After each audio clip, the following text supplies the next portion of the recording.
చూద్దాం. చిత్తూరు జిల్లా కుప్పంలో ప్రభుత్వ విప్ కంచర్ల శ్రీకాంత్ మాట్లాడుతూ రాయలసీమను రత్నాల సీమగా మార్చడం సీఎం చంద్రబాబు లక్ష్యమని తెలిపారు.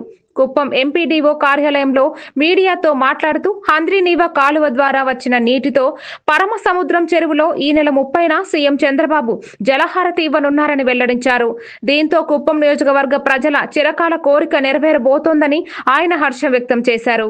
హంద్రీనీవా నీటితో చెరువులు నిండి భూగర్భ జలాలు పెరిగి సాగు తాగునీటి సమస్యలు తొలగిపోతాయని స్పష్టం చేశారు. ఈ సమావేశంలో PD Vikas Marmat, RTC vice chairman Muniratnam, UDA chairman doctor Suresh Babu పాల్గొన్నారు. ప్రజల్ని అమాయకులు చేయాలని ఏదైతే మీరు సంకల్పించారో దాన్ని పటాపంచం చేస్తూ అప్పట్లో సోషల్ మీడియా అంతా కూడా పెద్ద ఎత్తున మా కుప్పం ప్రజలంతా కూడా మీ యొక్క డబుల్ స్టాండర్డ్ దీన్ని బయటపెట్టడం అందరికీ తెలిసింది. ఈరోజు సవాల్ విసురుతున్నాం.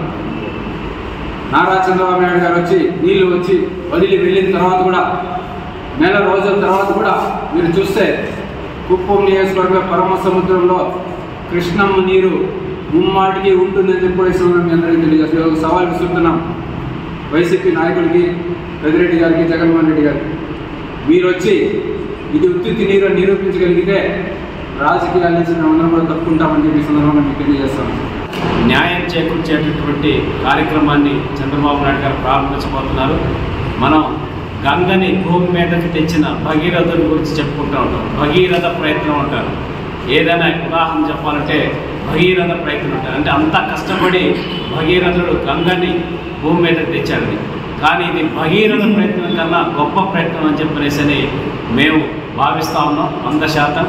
ఈరోజు రాయలసీమని రతనాల సీమగా మనం పచ్చని పంట పొలాలన్నీ ఉండే విధంగా ఈరోజు ఈ హంద్రీనీవా ద్వారా మనకి రాయలసీమ ప్రాంతంలో చంద్రబాబు నాయుడు గారు నీళ్ళు అందించడం, కుప్పంలో అన్ని చెరువులకి నీళ్ళు ఇచ్చి తద్వారా పంటలకి అలాగే భూగర్భ జలాలు పెరిగే విధంగా మనందరికీ తెలుసు.